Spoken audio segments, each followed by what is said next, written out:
So you say you guys want a prime time running back. Well, Brett Veach agreed. He went out and got one. Chiefs went to the piggy bank and brought it all out today to get something done with Kenneth Walker III signed. The MVP of the Super Bowl. Another one is now in Kansas City. That's kind of a nice ring to it, right? Multiple MVPs.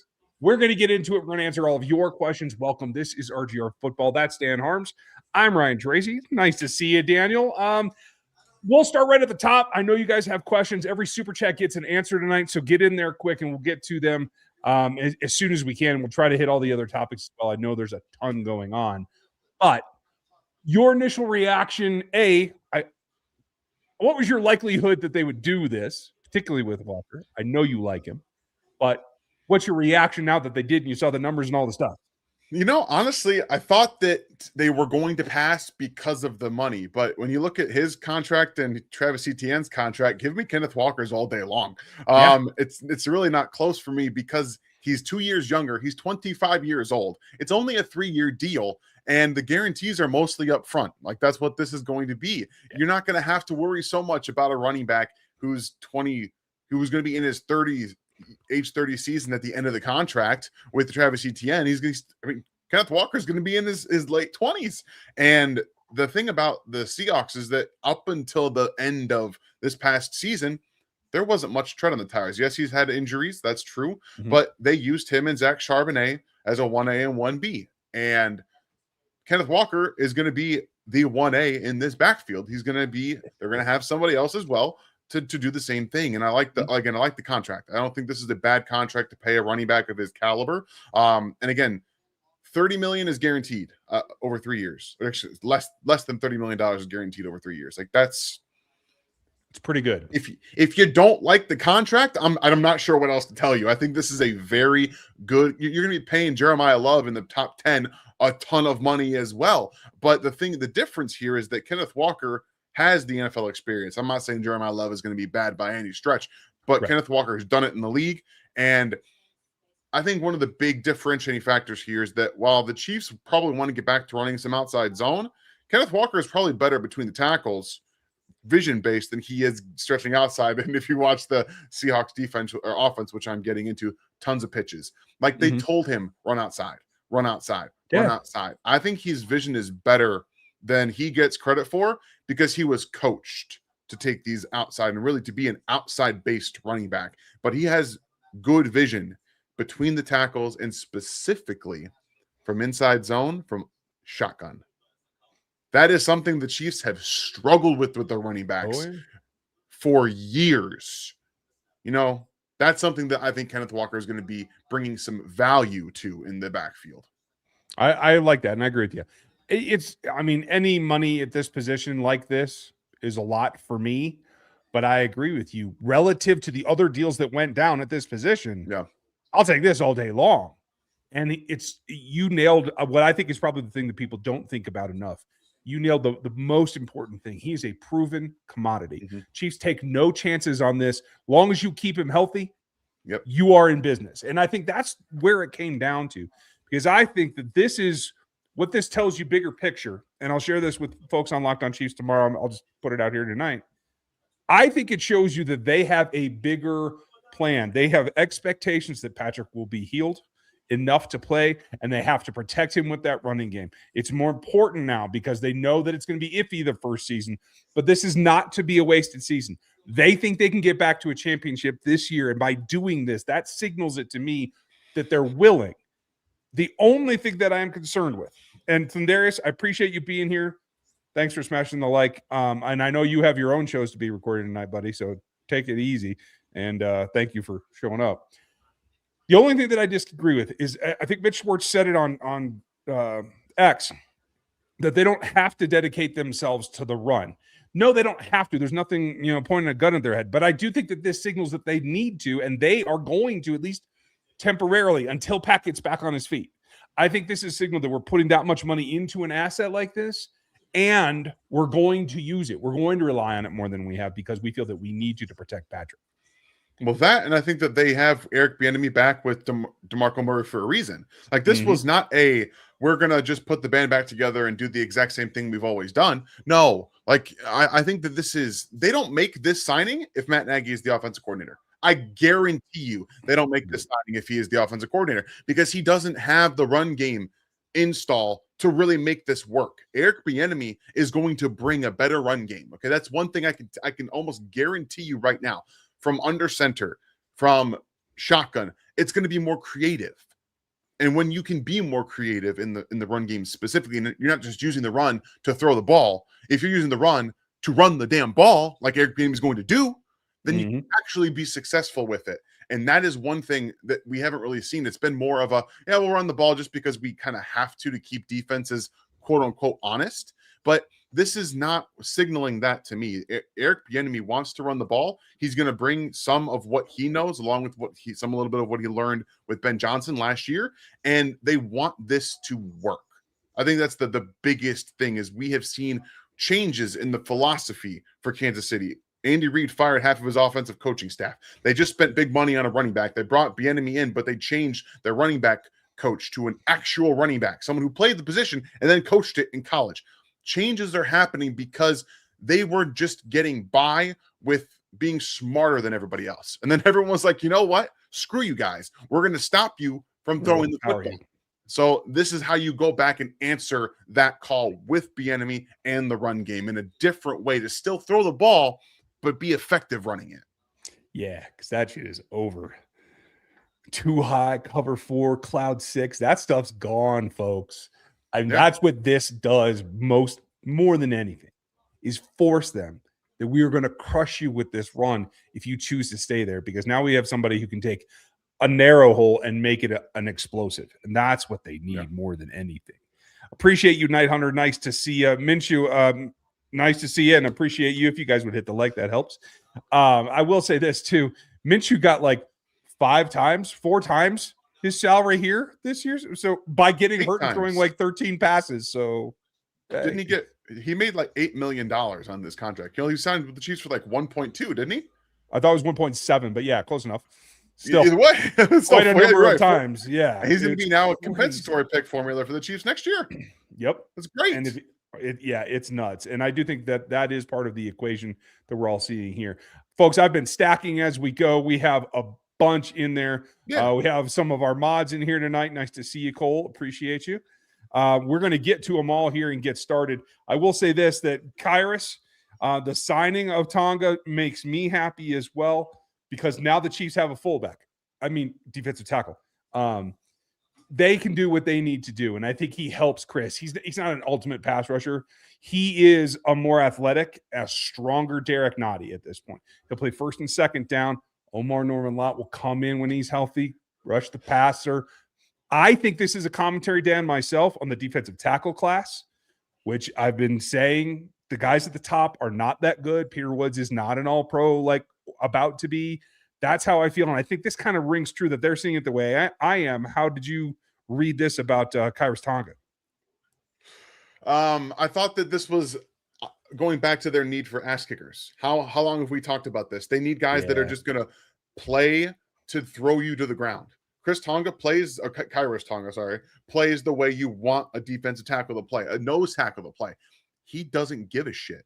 He is going to eat blocks. He is going to not only make you feel his presence every single down, but he's got better pass rush juice than any nose tackle the Chiefs have had for years. Yeah. He's not like a great pass rusher, but he's got way more juice than any of them. And honestly, this should allow the Chiefs to let Omar Norman-Lott lose 20 pounds and go back to playing the way he's supposed to be playing, because them realizing maybe that wasn't the best idea is also another self-reflecting act. We'll see what happens when he comes back from the injury, what the playing weight looks like, what he looks like on the field. But this, again, why I've been so happy with what we've seen this offseason is it feels like that they are really looking. They're really reflecting at some of the decisions they made last year. It's no mistake that the first 2 moves that they make this offseason in the free agency period, running back and defensive tackle, 2 positions they sorely neglected, and we told you they did that, and it just dismantled their ability to be effective in both positions last year. They had to go get Derek Nottie, and we were seeing Isaiah Pacheco and Kareem Hunt do nothing for them. You elect positions like that, you have to reflect. And so we're seeing that right now. I'm encouraged by that as well. I think it's great that they're apparently being more self-aware. I think that's what we've been asking for. And if we get that, I think I'm going to be pretty happy with it. KC19, I'm just going to tell you this. We're holding off for now on the film breakdowns because of Exos. And Exos, I'm going to call you out. If you want to try to take down every time we put film up there, then, hey, we're just not going to keep paying you. And I'm not going to pay the lawyers anymore. So, hey, this is what we're going to do. I am going to tell you that TJ Parker is in my top 4 in this class. And I hope that makes you happy there, KC19, because it makes me happy. Because I think now this tells me a reaction to this draft is that 29 is the spot they have to target for an edge rusher. I even think Bain could fall to them at 9. And I say, take both the Miami pass rushers with your first round picks. Why not? They're putting together the old Georgia national championship defense out in Las Vegas. So why not get a pair here? I mean, why not? Go do what you got to do, right? I don't care. Again, this is what we kind of told you they were going to do. They're going to fill out positions so they can just take best player available. Mm-hmm. This is a good situation for them to be in right now. We'll see how defensive end plays throughout the rest of the free agency. There's going to be a body brought in, but right now they're in a good position with a true starting defensive tackle next to Chris Jones and your running back who is going to be your starter this year. Those are 2 good spots. Also, weird. I don't know. I feel like I've been talking about this for a while, but getting shit on the entire time. They've been sniffing around the right tackle market. No, weird. They don't feel very good about their right tackles. Yes, that doesn't mean they're going to draft one at 9. I'm just saying. But they don't feel very comfortable with Jalen Moore starting right tackle next year. And at the very least, they want to have better backup because I think they want Isapole to be the left tackle backup, not at the right. Yeah, I think that's probably right.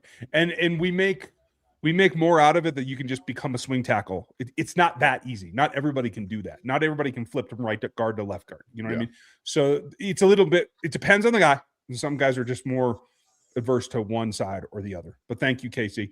We'll get started. Minotaur, thank you for giving away the memberships. That's how you get the deals. And if you get the deals, you get this sound because nice. That's a double IPA from Westbound and Down. That is my drink of choice today. It's clean. It's refreshing. It's piney.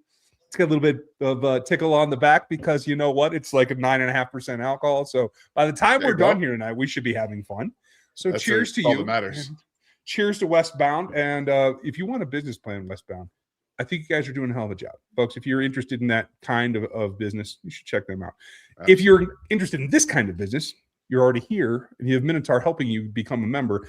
If you want more, go up to the rookie level. You get the behind-the-scenes stuff, the rants, the stuff like that, because we have enough of them. Mike, any interest in Christian Wilkins?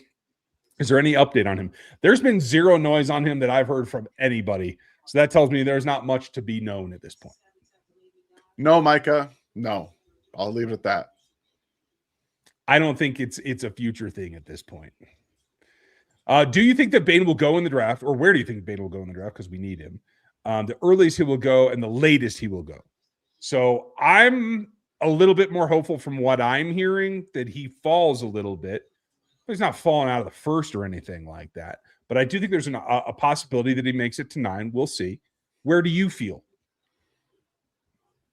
I think right now, because of what the Jets have done at defensive end, I feel better about his chances to come down because I feel like they might not take Arvell Reese at 2. Like they might not do that. So we might end up seeing a little bit of a fall in defensive end at that point. And I think that there's a good chance that he's around 9. I think he's going to the top 10 though. I really do. I do too. I think it might even be to KC. If you were to get past KC, and they were one of the teams that just took him off the board because of the arm length threshold. Now, I think he can play that through that for the most part, and for 2 reasons.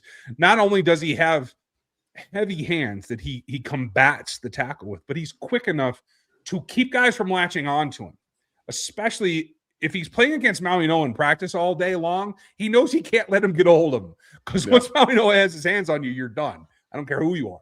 So I think that is what's going for him. It's a bit more of a stretch. It's a bit more of a risk, but I do think that there's a chance. But he won't get out of the top 20. So I think that's your range there. And I think somewhere in the middle is probably the most thoughtful. Thanks, Ted. Appreciate you. Steve, appreciate you. How do they fix the depleted defensive back room? Now that everybody's in LA, living it up, I mean, it's pretty straightforward.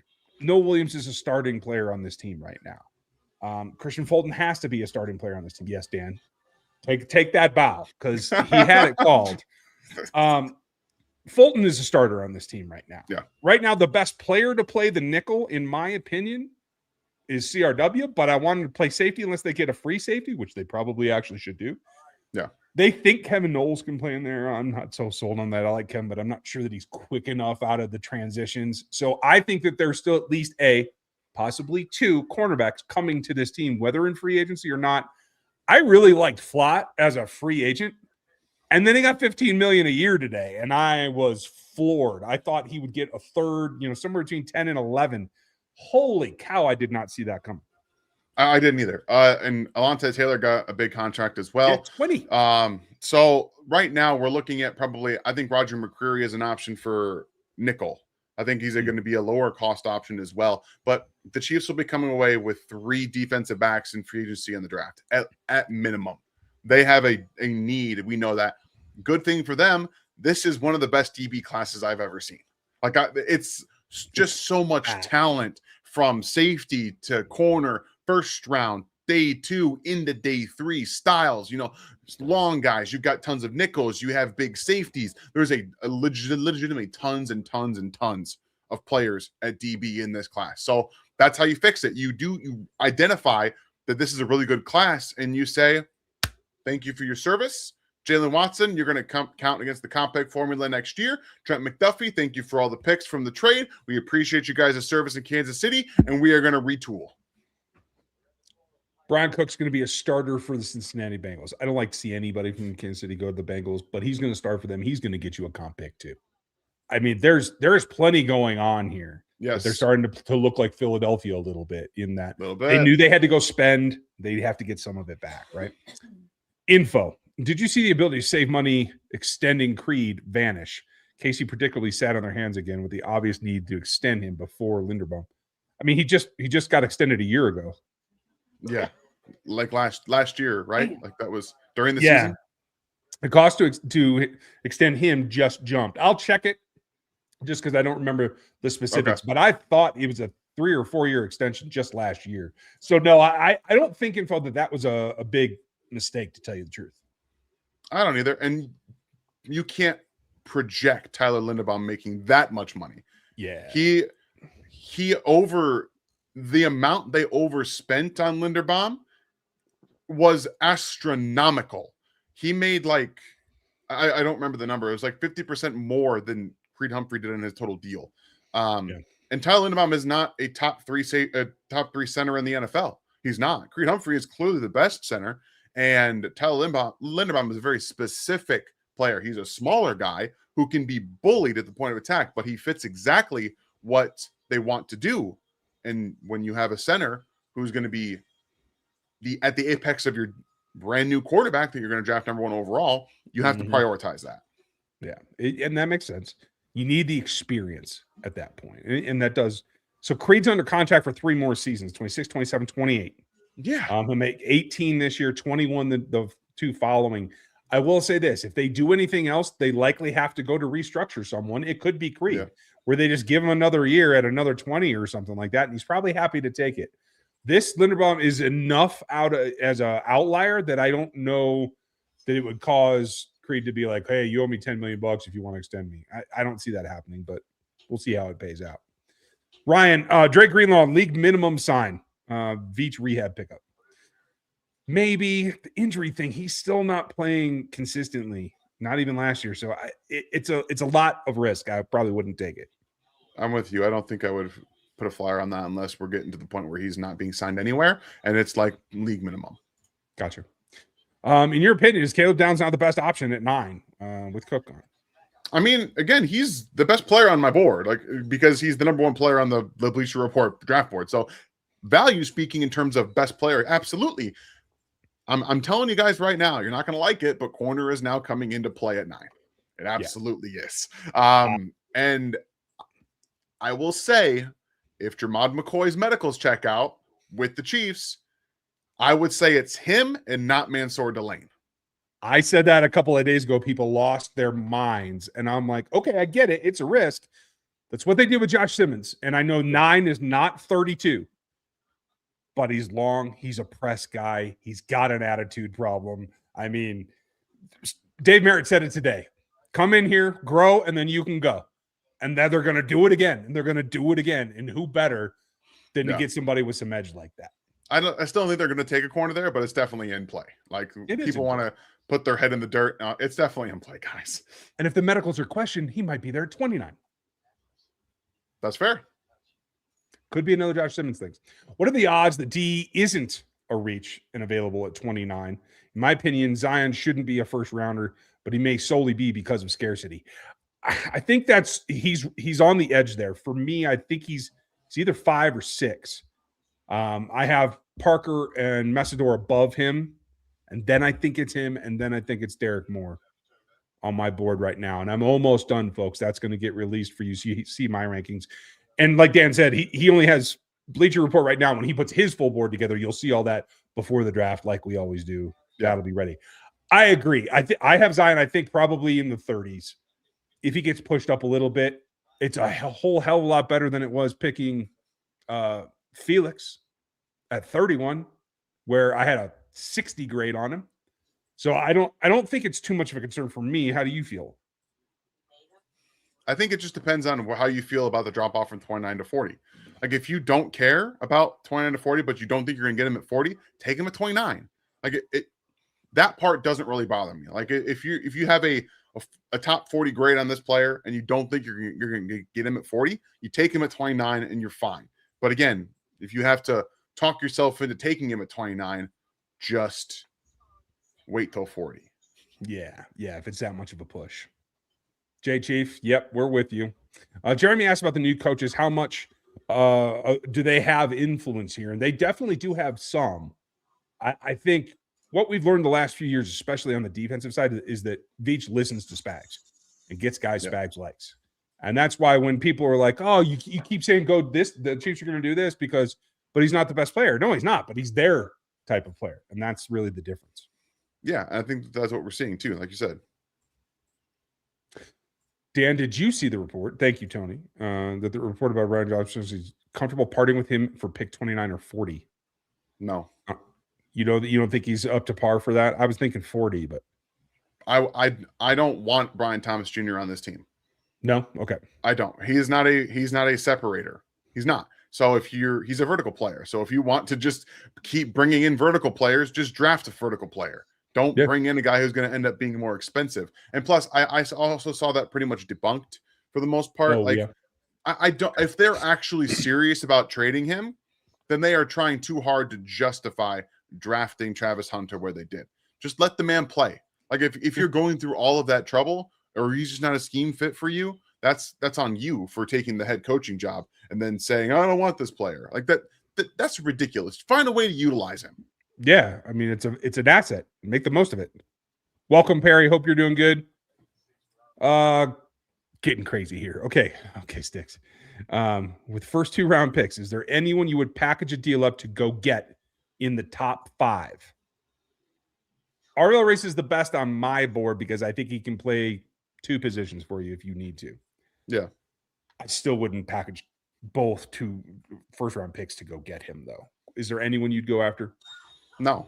And this draft, there really isn't anybody you should be packaging 2 first round picks to go up and get, in my opinion. Gotcha. Tony, hypothetically speaking, the Chiefs win 12 games next year. They're the 2 seed. What went right for the team? What had to happen to get there? Good question. What do you think? I mean, they're the 2 seed.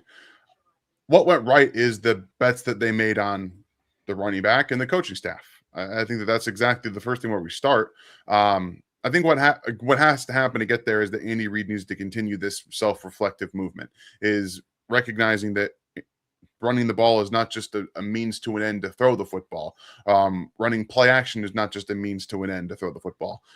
All of this has to matter. All of it has to mean something, and running the football is coming back into vogue, not just because it's more successful, but because it's important. You have to be able to run the ball. You have to be able to enforce your will as an offensive line. It's not just a means to an end. Like, hopefully Eric Bieniemy can help him see that and get through to him that this just, like, him and Matt Nagy were just like, hey, this just means to an end, means to an end, means to an end.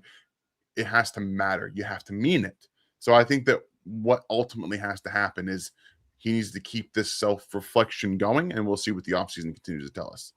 Yeah, and I hope that that's a possibility. I know it is a tall order to continue to look deep in the mirror when you've got issues. Yeah, but that's what has to happen. And in the end, I think they can get that done, and that will help them long term. So I'm here for it. I think what will have happened is that Patrick healed up. They were able to protect him early, and they were able to get not just 2, but 3 receivers involved to counter Travis, and they were able to attack like they used to by pulling down one of those top safeties. That's my guess is how you would get there. Yeah, I'm with you. Perry, were you all surprised about the cost of some of the D-line contracts, and where do we go now that obvious targets are gone? Honestly, I think there's a couple of interesting guys, but nobody that I'd spend a ton of money on. And for you? They're probably going to be waiting. I think they're going to wait and see what happens with the rest of the defensive ends specifically. They're going to have a body come in, I'm sure, but right now the money being thrown around is too much for them to really play in, especially with Travis coming back a little bit more than I expected him to come back at. But it is what it is. And no, I don't expect Trey Hendrickson to land here. No, absolutely not. He's not a Spags guy. I don't think he's got the juice anymore. I would be willing to take a flyer. I was thinking about a guy just a little bit ago. I don't think he's going to have a big market. I think maybe 5-6 million. Even a 1 year would work for me, but I'd probably do 2. Chason, who just played in New England. I think he's shown a little bit of progression. I think he might be able to work better here. Give him a shot. Why not? Malcolm Kuntz is another one. He's a pass rusher. He's not like a great run defender, but he's going to rush the passer. I'm okay with that. Absolutely. Trade 29 for Brian Thomas and then go defensively. John, I can't get behind 29. 40, I was thinking was a possibility, but it was a stretch. But Dan's got a lot of good points. And so you're out completely on him, right? I will have to go back and rewatch his film to be sure, but the player that I saw last year, player that I saw when he was coming out, is a guy who is a vertical threat, a really, really good vertical threat. Don't get me wrong, a very good one. They had manufactured his touches his first year, and that's why you saw, they manufactured him in space. But in terms of pure route running, like if people are complaining about the Chiefs not being physical and being able to separate against corners, he's a problem. He's not helping. Like that's not what he is. But again, he is a very, very good vertical threat. So if you want to change the way things are going, then fine. But I think it's a steep price to pay for someone that you can probably just draft and be, again, it's not that much younger, but Yeah, I get it. I'm with you. I don't want to trade assets unless I know they're going to pan out. And I'm not sure that the jury's out still on Thomas. Who will they get for? Sorry, just real quick. Josh Williams going to the Titans on a 2-year deal. Oh, shocker. I'm honestly surprised that there are not more Chiefs going to Tennessee, to tell you the truth. Kevin, who will they get for backup quarterback? No idea at this point. Glad to get rid of Minshew Maniac. Enjoy the Cardinals. Yeah, I'll look at who's out there, but man, I'm being serious. Like nobody inspires me at all. Give me Tyrod Taylor. Yeah, safe. That's it. 7 though. I don't care. I only need him as a backup. Chad Henne's 39-year-old corpse was on the roster forever. I don't care. The corpse of Chad Henne. Oh, he will ride again. Okay. Yeah, but I like that. And I don't mind somebody you mentioned before if he gets cut. I can't remember. In New York. It's not Russell, it's Jameis. I think he's a good cheerleader on the sideline. Let's go. A wide receiver at pick 1. If DE is gone, that's a question. Downs bad knees. Thank you, Jayok. Appreciate you, and thanks for the 2 years and the members. So, Downs doesn't have bad knees. They were just tagged at the combine. No team is worried about it. They're not going to be, if it's not going to impact his draft stock. It was just something that they tagged. So that's not an issue for him. I think wide receiver does raise up now in terms of where they can go with the first pick at number 9.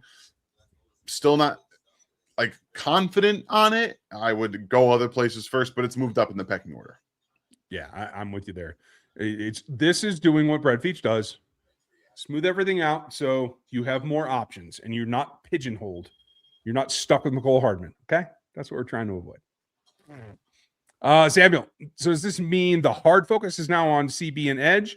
Well, they're definitely in there for sure. Right tackle still in there. DT could still be in there. Let's not forget, I haven't heard a peep about Leo, and Drew Tranquil's still on this roster right now. I'm a little surprised by that. Unfortunately, it feels like since he's not going to be going anywhere, which sucks. Okay, it doesn't suck. I like Drew Tranquil, but I think they need to get better at the position, just plain and simple.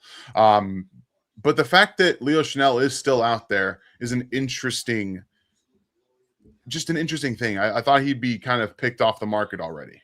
I thought so as well. So maybe that's positive. I mean, we don't have to worry about linebacker. Brother Rick, appreciate you. Thanks for the support. Do you think they'll re-sign Tyquan? I certainly hope so. Bring him back now, please. Yeah. Tyquan Thornton is exactly what this like the cheap version of Brian Thomas Jr. Like, yeah, exactly. The vertical option. Like, that's what you want. Like, that's what he's gonna bring. So we don't have to worry about sending pick 40 to him. Just bring Tyquan Thornton back. I completely agree and reward him. And like he asked, expand his role. Give him a little bit more. I think that he can do that. Now, it doesn't preclude you from drafting somebody too, but don't give up a draft slot for a guy that you pretty much have in common there. Black Gold, thank you for your support. Appreciate you. If Styles falls to 9, take or hold out for a CB. If Styles is there at 9, I'm drafting him and I'm not looking back. Yeah. Yeah. And then I'm saying, Drew, thank you. Yeah. Appreciate you. I mean, because now he's covered up by a bigger, more block eating type nose tackle. He's going to be a little bit cleaner. You're going to stand in behind Kyrus Tonga, right? You're going to stand in behind Omar Norman-Lott on rush downs. Like, there's going to be a little bit more there. 9's a little iffy for each of these corners in my mind. And there's only 2 at the top of the first round. Am I wrong? No, that's it. Like, those are the 2 guys. It's Mansour Delane and McCoy. And again, I understand everyone saying that they're so good at developing corners, but what if you didn't have to? Okay. Like, right. I get it. But you're also having to remember that the draft and develop method has worked when it's worked. What happens if it doesn't? Like, though that does happen, getting talented guys in the first round is not a bad thing. I understand the draft and develop stuff. Like, they're very good at it and they identify those guys very well. There's no argument there for me at all. But I do think that there is something to be said about talent, just bona fide talent, putting it in Dave Merritt and Steve Spagnuolo's hands and saying, what can you do with a first round corner, right? Like Trent McDuffie, you know, those kind of things. And there's always times where it doesn't work out. They just cut Kamal Hadden after drafting him last year because he just didn't click. It didn't work. There was the kid from Notre Dame that they took in the second years ago that they couldn't get turned around either, right? So there's always some of that. So just keep an eye out. I think they'll take 1 or 2 or 3. We'll see, DBs. With the needs we have, I really believe that we should have looked for an edge. I agree with the running back decision. Okay. Knicks fan, I'm with you. Yeah, I can live with the running back decision. I'm excited. If you're going to do it, go get the best that's available. So I'm with you there. Edge money is freaking crazy, though. Yeah. Jalen got $30 million a year. A year. I know. And that's a panic move. They drafted Princely Umanamilan last year, and they were like, this guy isn't very good, and we're going to overpay. That's exactly what that feels like. Yeah, it's creepy. And I mean, I know there wasn't a lot available, right? But like Mafia got $20 million. It was never available for the Chiefs. That was never going to be an option. I think that's why they had to go elsewhere. So I see what you mean, Knicks fan, but I think they're going to draft all the way, maybe a couple of them. With Kenneth Walker signed, at the earliest you'd allow the Chiefs to draft a running back without posting a rant video. I won't. You just got the literal MVP of the Super Bowl at the running back position. You don't need to draft a running back. 5th round. UDFA is fine. You can do it in the 5th round. You got 3 or 4 5th-round picks. I don't really care if one of them is a running back. And again, you still need to have some power element. Like if Kareem Hunt doesn't come back, you do need to have like a power element. You can get that in the 5th round. Yeah, I think you're right. Hanneman, nice to see you. Thank you. Kenneth Walker, Super Bowl MVP for $15 million a year. I don't like it. I love it. And this is easy. The best starting O-line he's played behind in his career too. Is Andy listening? I don't know if Andy's listening. I'm guessing Andy doesn't ever watch us, but I know people in the room, in the building do. So, and honestly, 15 million a year just still hurts me. But that's the market, like my old butt, like I would have had to do it, Would you have paid 20 mil? Would you rather pay $20 million for Boye Mafe or 15 for Kenneth Walker? Exactly. They did the right thing. I think again, I think they made the right call. I understand that. And Boye Mafe is somebody that we've talked about coming to Kansas City, but at $20 million a year, that's like the Chiefs. And I know they're different times, but the Chiefs gave Frank Clark $20 million a year. Frank Clark was a better product than Boye Mafe is at this point, and was coming off like career years. Exactly. So you have to kind of put it into context a little bit. And I understand that a lot of people will say it's an overpay for running back. I don't think it's really an overpay. I think it's the right contract for Kenneth Walker. The Chiefs just don't ever pay for him. So everyone is like, why do they do it? But I think it's the right contract for him. And I think it's a smarter move. The betting on one running back that is actually very good. I don't even know if he's going to be elite in the league. And the rest of it's question marks. They can go draft Mike Washington as a home run hitter and just see if it happens in the 4th or 5th, and I'll be fine. And if it pans out, great. And if it doesn't, who cares? Yeah. You think he's going day 2? I think he's going to be a day 2 pick. Yeah. Okay. Fair enough. What do you think about the new D tackle we got? We covered that a little bit. I do think he's a block eater. He's got a little, like you said, Dan, a little more juice. He produced a career high pressure rate this last year in New England, which I believe was his first, if I remember correctly. Yes. 17 pressures from a D tackle. Geez, haven't seen that from anybody other than Chris Jones, and I don't even know how long. And he's a great person, according to everyone that I have seen. People that I trust in New England, they love him. Like the coaching staff loved him. He was a great culture player for them. And the Chiefs need to have players like that. They just need to have them. And he's an excellent fullback. I'm just saying. Exactly. He's going to be a short yardage. He's scoring. He's scoring this year. Yes, they will give him the ball. You're right. You're right. And I personally like the Polynesian connection. I like having some guys around that have been outside of he's a BYU guy, right? So it does make a lot of sense, right? So he's been on a mission. He's been around the world. He's a little bit more mature, just coming into things, which I appreciate. That's where we're at on that, Terry. Appreciate you. Mickey, people are saying that Bane's arms are too short and he played in the ACC, so he's a bust. He's not going to be a bust. Is he going to be all pro, birth a top 5 pick? I don't know. He ain't going to be a bust, I don't think. I don't think he's going to be a bust. Really quickly, I'm not trying to mitigate this. Clifton is losing his mind in the comments, and he's talking about John Elway back in the day. I understand the Broncos aren't doing what you want to, and you might think that they're going to be the best team in the AFC West, but maybe focus on what your team isn't doing and, your quarterback not being great. But please have fun. Clifton, I'm old and I don't even talk about Elway anymore. Damn. I feel like we overpaid for 87. I get that. I thought it would come in lower too, but I don't care. I thought it'd be about 10, not 9, 10 million, but me 12, too. Me too. Whatever. Yeah, I don't care. And the fact that there's $3 million in incentive, I think that's important. Agreed. But quite frankly, why not? Why not? One last ride. Now that he knows it's the last ride, right? It's a 1-year contract. They didn't give him any options for a second, right? So correct. This is it. This is it, bro. End of story. I think he's got a last minute, he's coming around that corner in the Olympics and he's just got a kick to the finish line. I think he'll do it. Absolutely. Last year, as we kind of anticipated. Yeah. It was a little early. Ryan, Dan, please explain to me what our plan is regarding even sniffing an opposing quarterback next season. Well, it's Chris and George. You got George Karlaftis. Yep. You guys, okay, no offense. Just give me 1 second here. I'm going to say something that I've never said that is very true. While George Karlaftis might not be my player, they made the right pick at 30 in that draft. They did.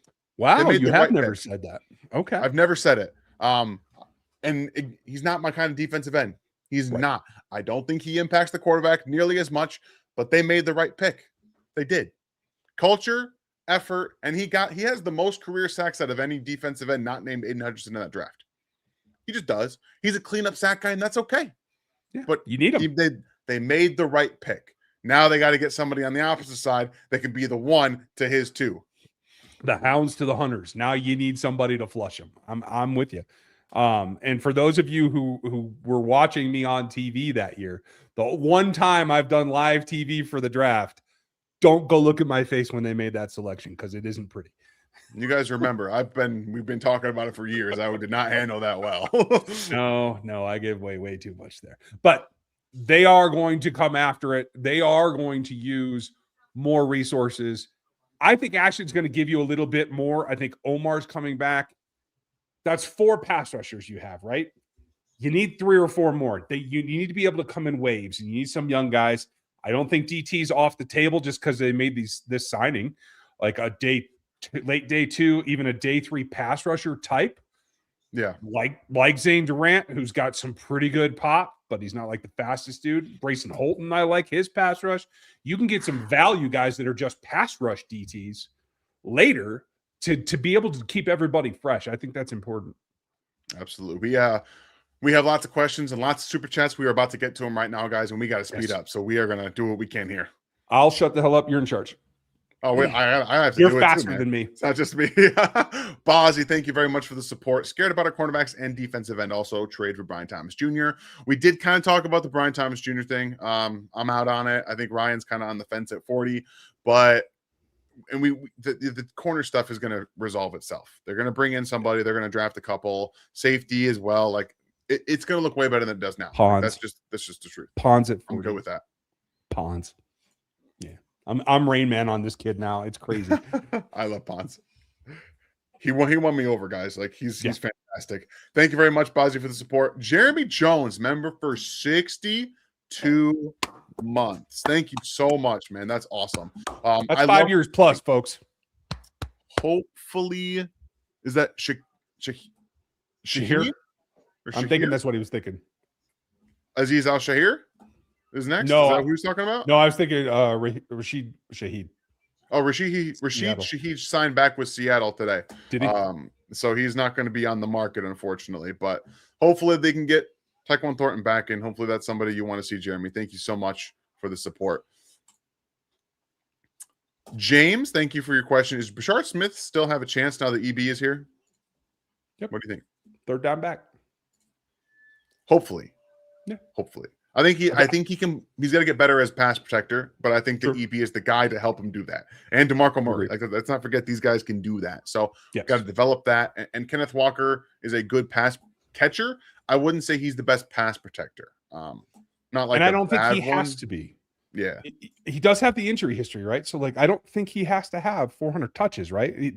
Cannot Christian McCaffrey him. You know what I mean? So I do think there's a role for Bashard Smith, certainly.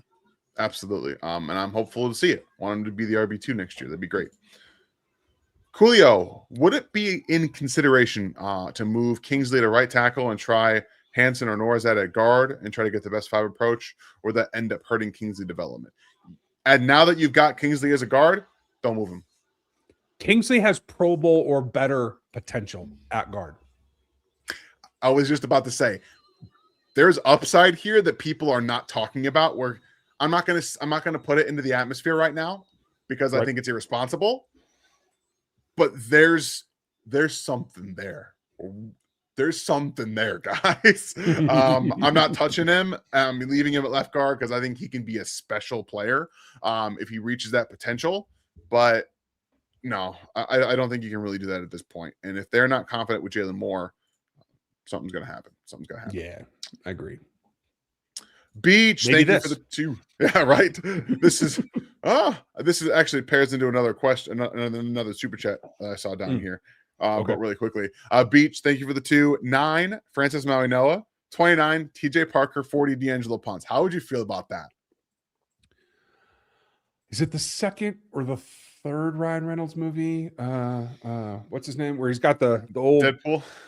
Yeah, the second Deadpool, like that Hulk dude, like just runs at people. That's what Maui Noah looks like to me. I don't think he's a fit for this offense. He's a road grader, go attack guys. His hands are excellent, but I don't think he's the athlete they want. I think Fano would well and dearly be 10 times more the player they like. I don't think Fano's worth 9. I don't think Maui Noah is worth 9 either. And I have a higher grade on Fano right now. So Freeling's coming on for me, but so is Ian Akinor, or however I'm supposed to say that. So I like the last two. I think you're dead on those. I like both of those ones. I just don't know about 9. I think the Chiefs would like Maui Noah at 9, but I would be okay with this, guys. But this goes into what Bozzy is saying here. But thank you for the support. Dan might not be crazy for saying tackle at 9. I'm just saying. Right. And again, I'm trying to emphasize, I wouldn't do it. I wouldn't do it. But people suggesting that it's not an option are wrong. I'm sorry. Yeah. I'm sorry. I don't believe it's possible that it's not an option. Like, it's not on the table. It is on the table. And here's the thing: if the game changers at the value positions are gone, the last of the 4 tiers of football are the tackles, and they're generally safer picks. I don't think Maui Noah fits the play style Andy wants. That doesn't mean they don't think so, or that they're willing to go more power blocking this year or man blocking this year. So who knows? But I mean, if you're stuck, O-line's a good choice. Kenneth Walker has some really good gap scheme runs on his tape. Just saying.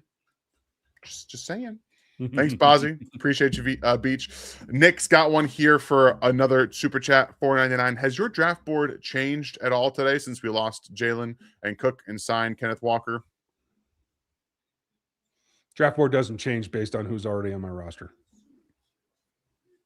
And it shouldn't.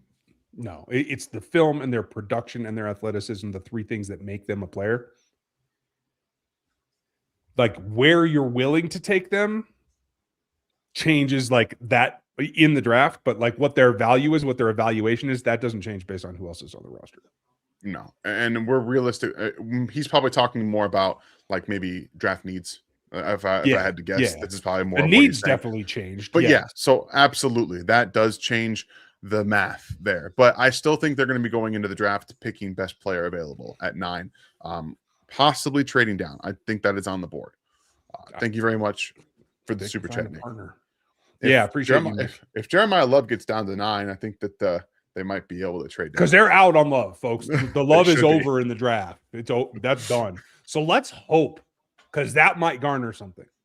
Absolutely. OG, thank you for the 5. With Brashard Smith being elusive and Walker being able to hit the holes that are clearly there, running is going to be fun this year. If they are the 1A, like 1B, I'm just saying that's fun as hell.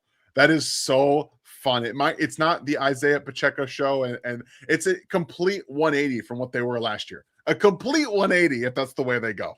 That's fun. If the quarterback and the coach decide to use it, because if you have those 2 guys and they're giving you 2 high looks, you have to run. It then becomes the discipline to make sure you run instead of checking out of it.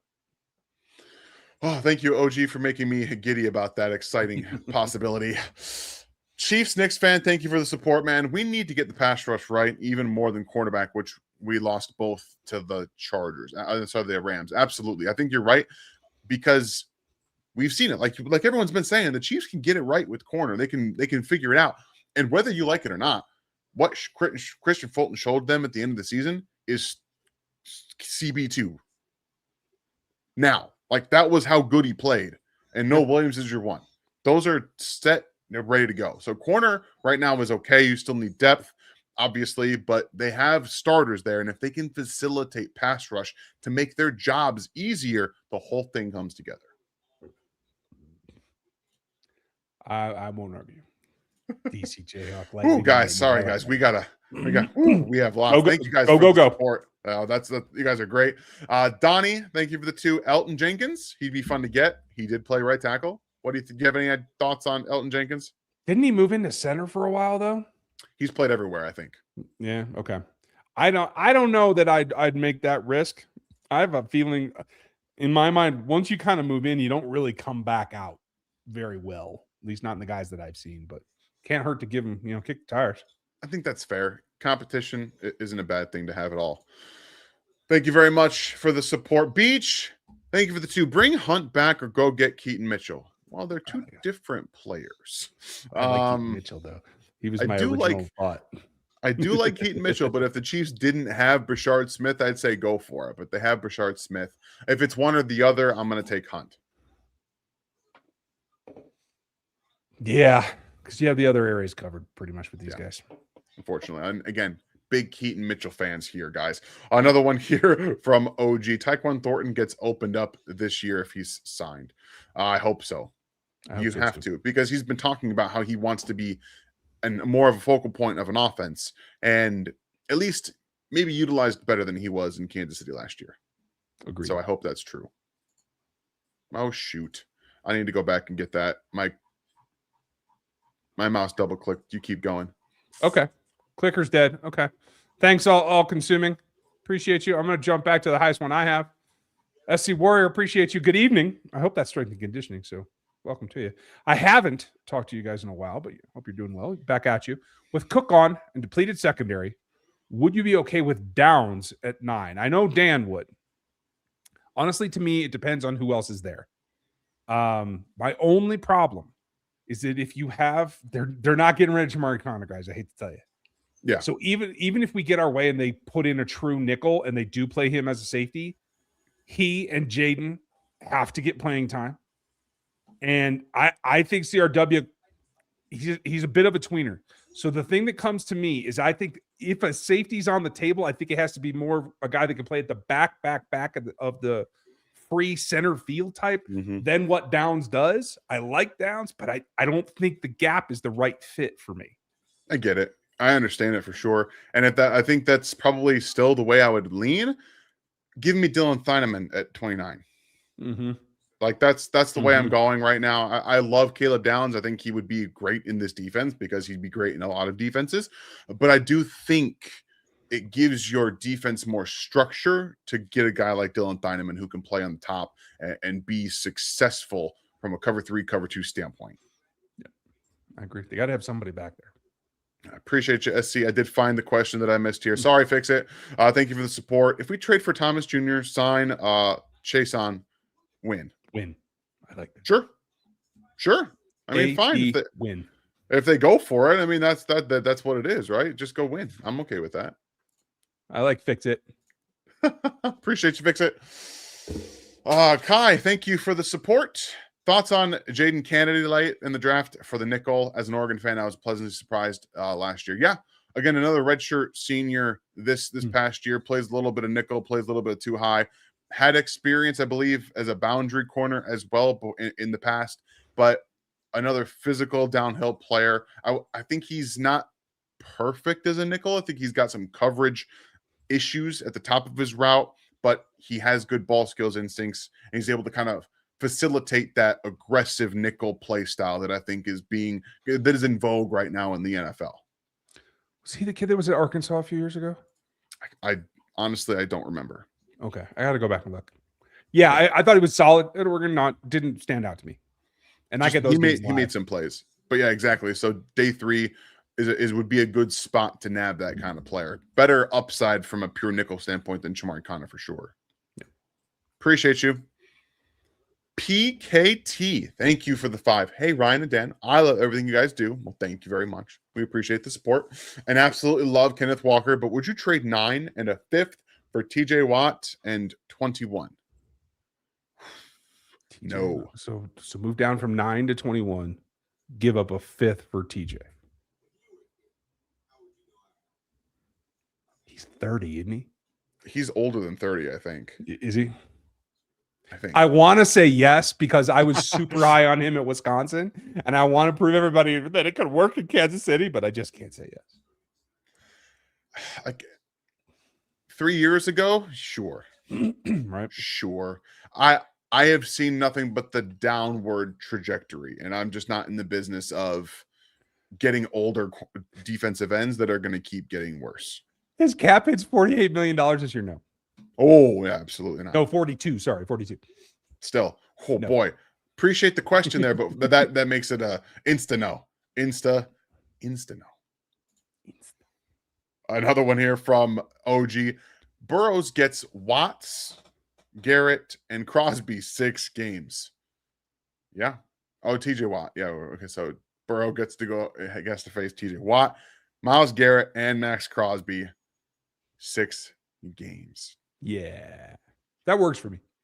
See you, Joe. You ain't so cool. I like Joe, but boy, that's a rough thing to go for there. Appreciate that. OG, thanks for putting it out there. Donnie, thank you for the 2. I didn't realize all of the Broncos running backs were free agents outside of Henry. So yeah, that's true. Did Dobbins go back? I thought I was hearing that. Not yet. I don't think. I don't think it's Okay. been confirmed. Gotcha. I know. By the way, I know people might be worried about their super chats. We're have a ton still. We are going to get to all of them, so don't worry. Never fear. We absolutely will get there. Thank you very much, Donnie. Leon's got a $10 super chat here. Do you think the team's Cardinals and Titans will take our 9 and 29 plus a 5th for their first and second? I doubt it. That's 3 and 35. Is that right? Yes. I got to look. I think you're right. That's steep, man. Dropping 6 and a 5th. I don't know that I'd offer that, right? Why would you be? Why are we trading 2 first-round picks for a first and a second? Just to go higher? Is that what it is? I guess the Cardinals or the Titans would go. So trading up. Yeah.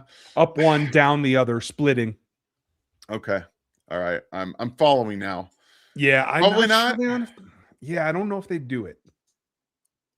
What would it buy you? It would buy you a one of like maybe the 4 or 5 blue chips, true blue chips in this draft. It would get you one of those.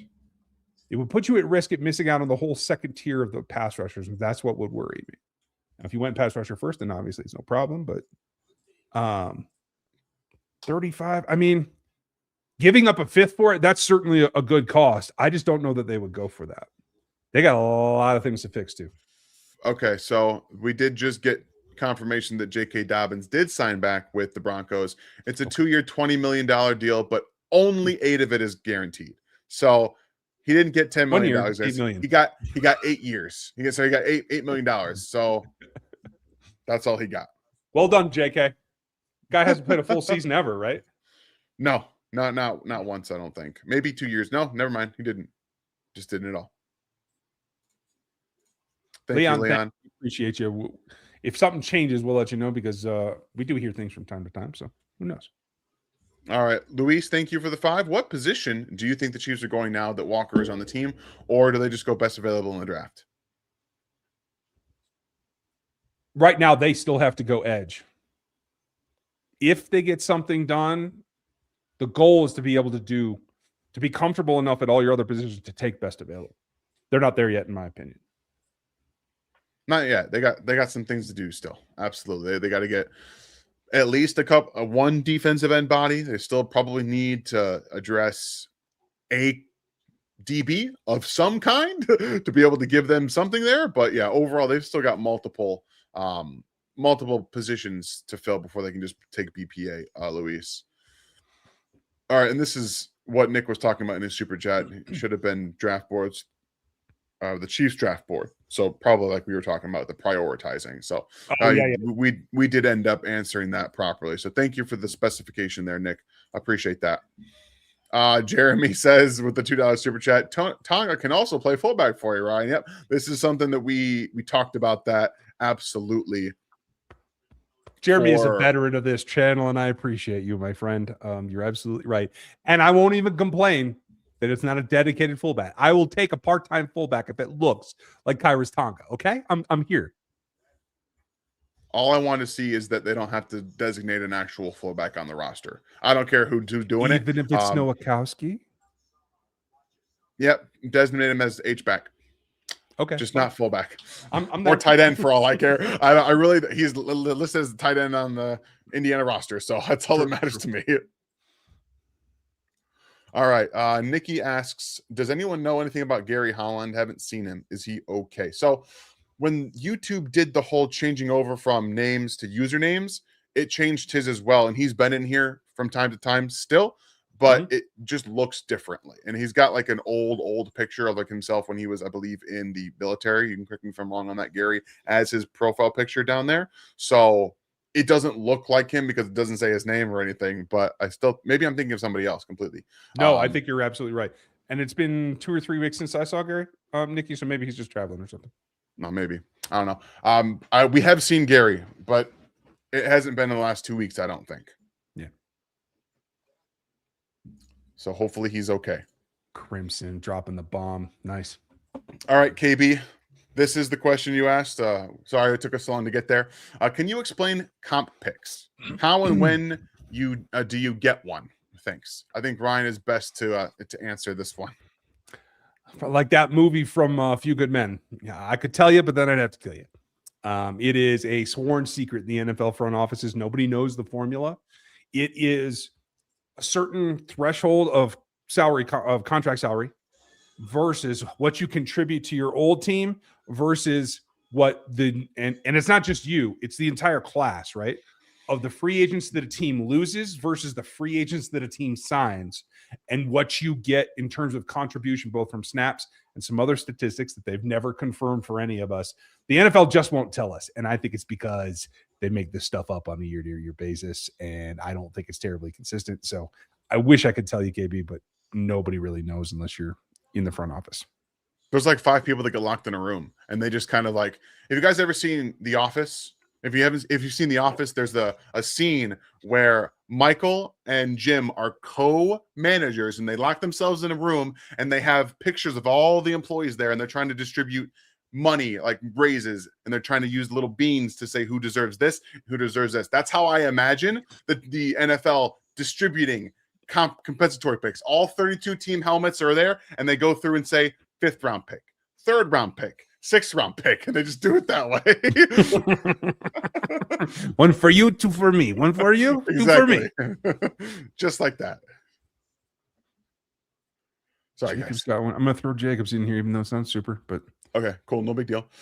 We got a new member here, Amy Joan. Is that right? Maybe there was supposed to be an S there, but thank you very much for being a new member.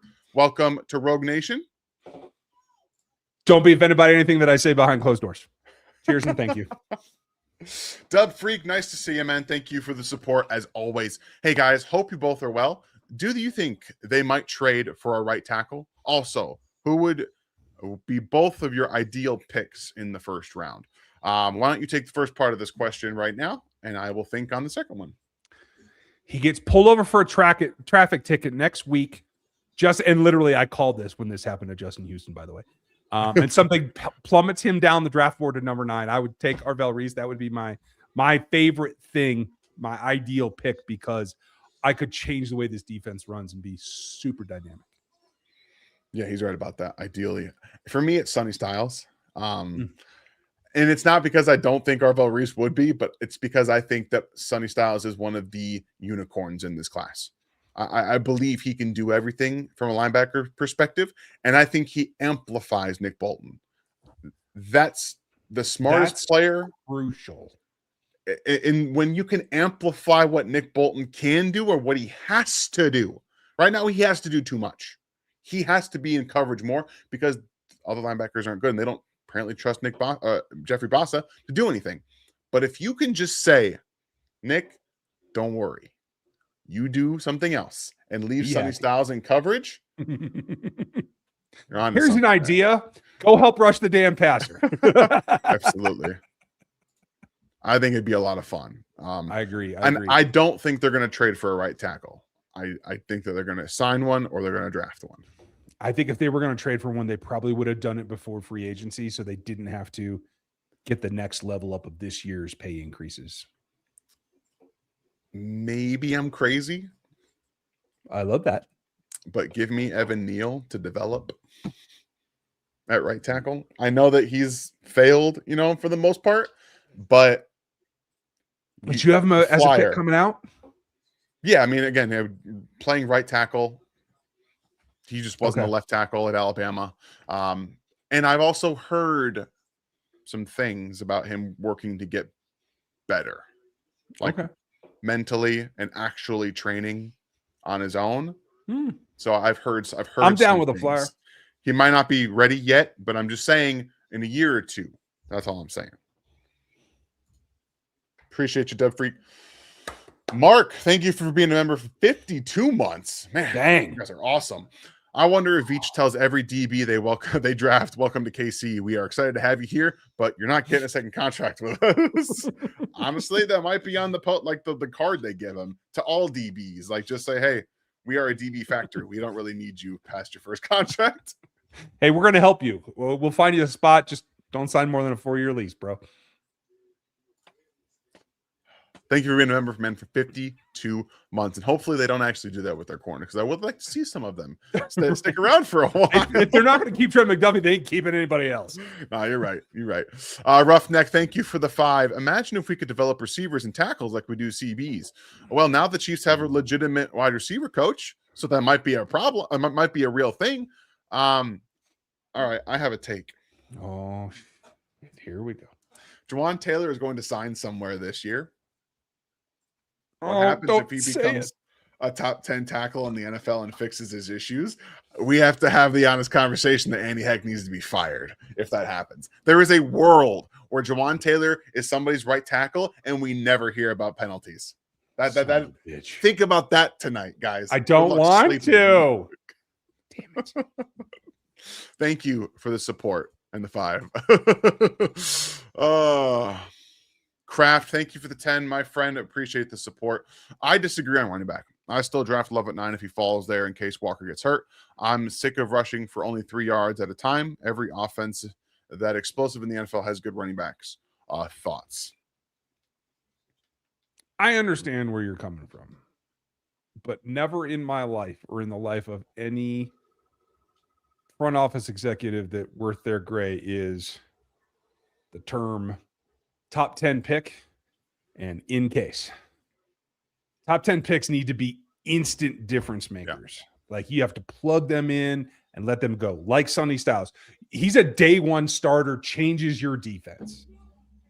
If you were to draft Love and not give him the starting role, and you can't now because of the money you gave Walker, it would be a crime not just to Jeremiah Love, but to the whole offense and honestly the whole process, including the fan base. Yeah.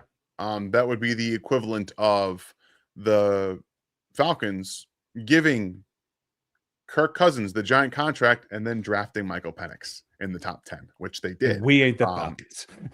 So exactly. I understand. Like I understand the thought process there, but you can't put this contract, as much as I think it's a good contract for Kenneth Walker, you can't give him $15 million and then draft Love in the top 10. You can't do it. It's a disservice to your organization and your team, to be very honest with you. So I get it. I appreciate the support, but my opinion, maybe I'm wrong. Maybe they do it anyway. Who knows? We'll find out come draft night. and honestly, my intention, and thank you for the support as well.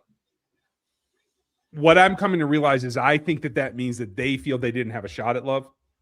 Yeah. And he is the only guy worth drafting in the top 60 or 70 players. And so they knew they couldn't get something explosive, so they had to go spend the money. That's what I think that this signing actually means behind the scenes. So you may be right. The Love is absolutely worth that. They just didn't feel he was in reach is how I'm reading this. Yeah, I think that's true. I think he was going inside the top 5 or 6. I think he's probably going to go to the Titans if I had to guess. Red Wing to Beef, thank you for the 5. I'm excited for Kenneth Walker. Since we need a safety, should we bring in Jaquan Brisker? I get him on stick to the model for $2.5 million for 3 years, $12.5 million for 3 years. I think that's per year. Sorry. Okay, per year I can live. I don't think I'm paying him that money with Jaden Hicks on the roster. I think it's a little redundant personally. And again, I don't know how the Chiefs feel about Hicks right now, but that's too much money to invest in a safety when the safety group is great and you can probably get guys to play better in the system cheaper that are on the free agent market. I didn't even think Brisker was available. Am I wrong? No, he's a free agent. Is he? Okay. I thought they brought him back. Okay. If they have, I haven't seen it. Okay. Yeah. I mean, 3 years for 12 and a half. If that's per, I agree that's too much. If that's total, because that'd be crazy because he is alpha. He brings it. You just have to squeeze somebody out. And I don't know how they'd figure that out. Now, if they want to bring him in and then a free safety and just mix Hicks and Brisker in the free safety and just pretty much put Jamari Connor on the bench, I'm all for it. I'm with you there as well. Appreciate you, Red Wing. Thank you. Another one here from Jeremy with a 10. Maybe we should pick a tight end early to pair with Travis. Travis will teach if the guy has enough skills. You guys are doing great. Thank you. Thanks for keeping us in the kingdom up to date. We're doing our best. We have over 1,000 people here for the first time this offseason, and really since I really can't tell you guys how long. It's been a while since we've had since the last game. Yeah, 1,000 people in here. So we appreciate you all being here with us tonight. Yes. It's cool to see this on an off season like that. So thank you for the support. And you guys know how I feel about Jeremy about Brenningstool. Brenningstool's my guy. Like that's how it is, and I will pound the table for him, but I don't disagree. What do you think, Ryan? If they trade out of 9, I'm looking at Sadiq all day long. I would need somebody that is not just a good pass catcher, but somebody that's an elite athlete as well. There's 2 guys that I'm targeting in this draft for this position. It is Sadiq and it is Stowers because of the athleticism. I think they both can catch well. But my big thing is you need somebody that's a better athlete than Travis to come in and learn from Travis. That's what I think is the key to rolling it forward. Yeah, absolutely. So I think that you should never, in this point, if Sadiq is an option later in the draft, maybe even at 20 and you can trade up to get him from 29, maybe you think about doing that, something like that. But I'm all for investing in the tight end position, but no offense, Noah Gray should no longer be a Chief. That's kind of how I feel about it, but we'll see. Thank you for the support. Oh, damn it, I did it again. Take the next question. I got to go back again.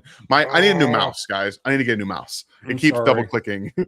Dang. Hit the like if you guys would. Caroline said so. She's in charge.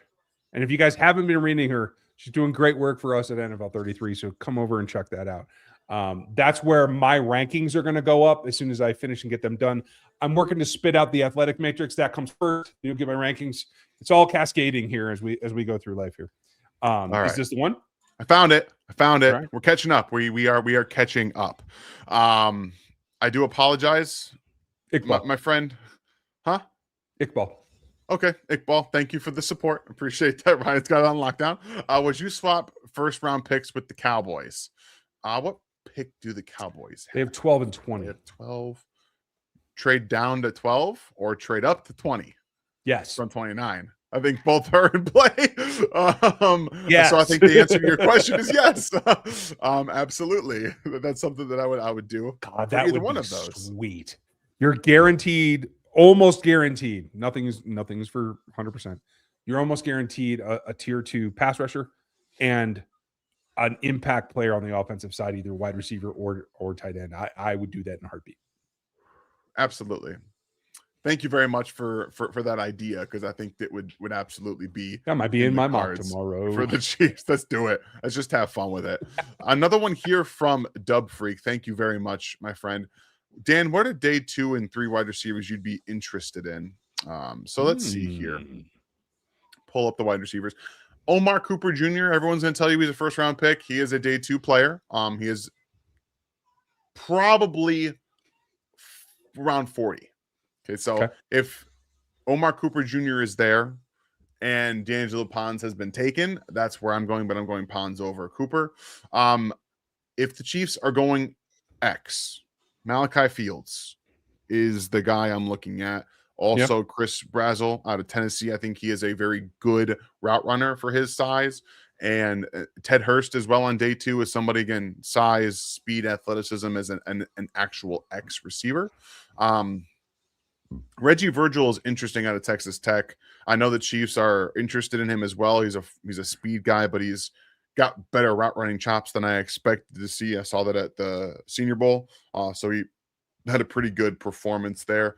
On day 3, I haven't really done a ton of work there. I don't have a lot for you guys.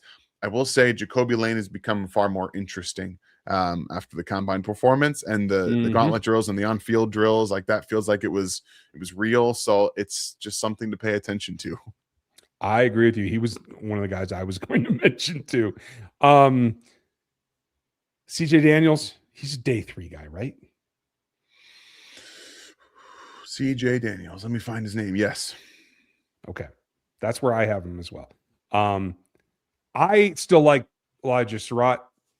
I know you're probably down lower on him than I am, and it's probably for good reason because the back shoulder thing is not something Patrick's going to throw a lot. Yeah. But he's got, for his size, he moves really well. His lateral agility is really good. He doesn't drop balls, period. Yeah. Like, and that's what I'm into. If they want to get bigger without going to like the true power X like physique, I like him. I will tell you the reason he is fallen for me a bit is because when you turned on the tape from the game against Ohio State, he was physically taken out of the game by Davis and Igbinosun. He took him out of the game. They threw away from him because Igbinosun had him covered all game long. The couple of times that he caught passes after the very first one, he wasn't covering Surratt. So that worries me to an extent because NFL DBs are going to be better. They're going to be more physical. And if they can just take you out of a game like that, that's where I'm. Okay. Yeah. Now, to be honest, I have him at 74 as the area, not 40. Okay. So he's not an option in the second for me. That's fair. Is Igbinosun a top 5-7 corner for you? He is my 1 second.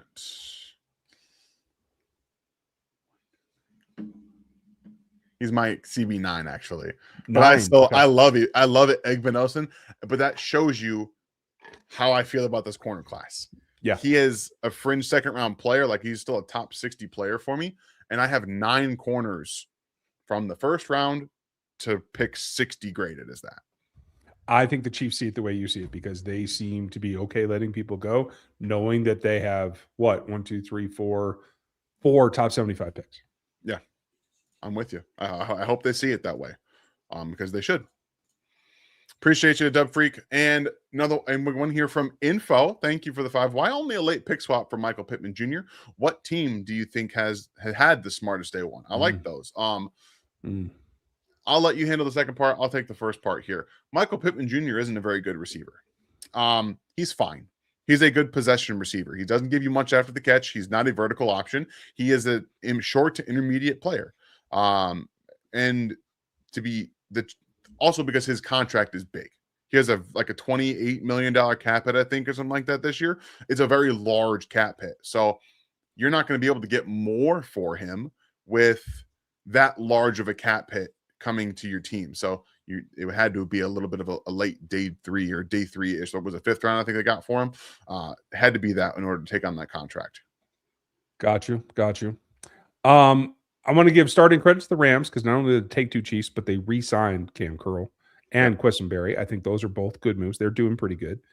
I hate to say it, but the Raiders are taking a run at putting back a lot of Georgia players that played really, really well together in college. I think that's a sound concept. I don't want to see it there, but, it is what it is. The Linderbaum thing is an outlier. I will say that. Panthers, The Titans. Packers. Titans, you think so? They added Ryan Haynes, Bellinger, Flott, Taylor. Yeah, hey, Mike Borgonzi's doing all right. Whole lot better than the last time we saw him. They overpaid for my guy, Wan'Dale Robinson, but everywhere else, I think they've made really smart additions. I don't like Jermaine Johnson, but I admit he can help them if they use him correctly. Wan'Dale's a good one. They signed John Franklin Myers, too.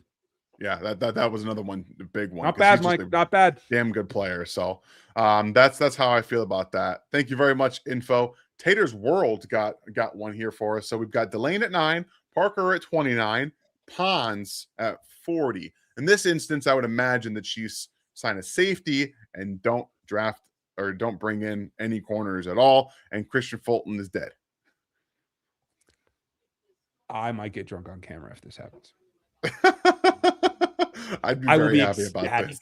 So I will be I'll be honest. Like, Fulton doesn't have to be dead for this to happen. He can be on the roster because he's not next year. So if we're going into 2026 season with Noah Williams, Mansour Delane, Christian Fulton, and D'Angelo Pons, sign me up. Sign me up. And then you add TJ Parker, who can be on the opposite side of George Karlaftis and actually win. That's how you're talking my language. That's how you retool, guys.